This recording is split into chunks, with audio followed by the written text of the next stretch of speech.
अलग है, कामाक्षी अलग है, छिन्नमस्ता अलग है, ज्वाला देवी अलग है, शारदा माता अलग है, नैना देवी अलग है। एक पाकिस्तान में देवी है हिंगलाज माता, पाकिस्तान में है एक देवी का स्थान हिंगलाज।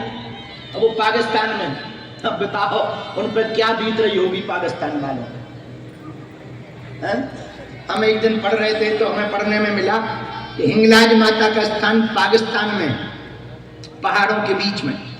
और अद्भुत बात यह है तो पूरे पाकिस्तान के हिंदू वहां पूजा करने जाते हैं। मजेदार बात यह है लोकल के मुसलमान हिंगलाज माता पर श्रद्धा भी रखते हैं। खैर पाकिस्तान अपना ही बेटा है, अपना मतलब भारत का, तो हमारा मत समझ लेना, भारत का है। तो जब पिताजी के निवासी सब देवी की पूजा कर सकते हैं तो बेटा के निवासी क्यों नहीं कर सकते? कोई बुराई थोड़ी है। तो आज तीसरे दिन मां चंद्रघंटा देवी की उपासना होती है। आज तीसरा दिन भगवती की आराधना में हम सबका बहुत अच्छे से व्यतीत हो, ऐसी कामना हम कर रहे हैं। जय जय जय हनुमान गोसाई, कृपा करहु गुरुदेव की नाम। मंगल मूर्ति मारुति नंदन, सकल मंगल। अच्छा, आदमी का मूल स्वभाव जाता नहीं है। हम कितनी भी दुर्गा जी की कथा सुना ले पर हनुमान जी आ ही जाते। हाँ, बहुत हम कंट्रोल भी करते हैं कि तुम्हें नहीं आना है 9 दिन, आप वहीं मंदिर में रहो, हम तब तक देवी जी से मुलाकात कर लें, माता रानी से। लेकिन वो आ ही जाते हैं, ना चाहते हुए भी आ ही जाते हैं। मूली के पराठे खाओ तो डकार मूली की आती। जो खाओगे वही उगलोगे। एक आदमी, अच्छा ये अंदर का स्वभाव बड़ा विचित्र होता है। एक आदमी के घर पे एक रिश्तेदार आए। अच्छा, वो रिश्तेदार जिनके घर आने थे उनको बड़ा काम था उन रिश्तेदार से, लेकिन उन रिश्तेदार की एक ही दिक्कत थी, उनकी नाक बड़ी थी, नाक। और पूरे चेहरा में केवल नाक ही नाक थी, और तो कुछ दिखता ही नहीं था, नाक ही दिखती। तो घर वाले बड़े परेशान। तो किसी ने कहा परेशान क्यों? बोले और तो सब ठीक है, जो रिश्तेदार आ रहे हैं उनसे हमें उधार रुपया लेना है, लेकिन उनकी नाक बड़ी। तो लोगों ने कहा तुम्हें क्या दिक्कत है, नाक बड़ी है, रुपया तो लेना। अरे बोले हमें दिक्कत नहीं है, हमारा लड़का खतरनाक है, वो आएंगे रुकेंगे, वो तुरंत कहेगा आपकी नाक, और वो रिश्तेदार नाक की बात से नाराज हो जाते। बड़ी हैरानी। तो उन्होंने क्या किया, माता पिता ने बच्चे को रोज समझाया, सुन बेटा 4 दिन बाद रिश्तेदार आएंगे और तुम सब कुछ देखना पर उनकी नाक तरफ ना देखना। सुबह भी समझाया, शाम को भी समझाया। अब बेटा बड़ा हैरान कि रिश्तेदार आए नहीं हो, नाक की तरफ क्यों नहीं देखना। अब लेकिन माता पिता तो माता पिता, माता जी और खतरनाक, नाम मुन्नी बाई। सुन बेटा सब देखना, नाक मत देखना वरना पैर तोड़ देना। जैसे ही रिश्तेदार आए उनकी ये बड़ी नाक,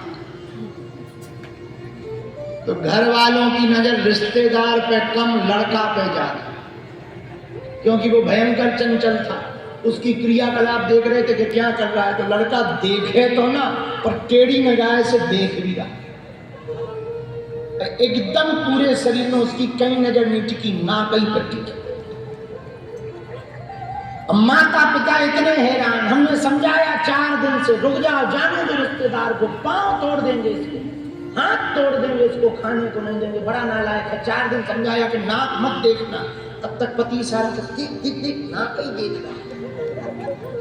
पत्नी बोली अब हम क्या करें, हमने कुछ समझाया नहीं मान रहा है, तो अब हम क्या करें। आज जैसे तैसे रिश्तेदार को भोजन कराया, जाने की देर आई तो कहा कि चाय पी ली जाए। और चाय लेकर के जैसे ही घरवाली मुन्नी बाई उस दंपति की आई, लड़का बगल में बैठा टेढ़ी निगाह से। ना कई देख। अब इतनी गुस्सा माँ को आई, इतनी गुस्सा आई कि जाने दो 5 मिनट की तो बात है। अब वो रिश्तेदार भी देखे कि लड़का देख भी रहा पर टेढ़ी निगाह थी।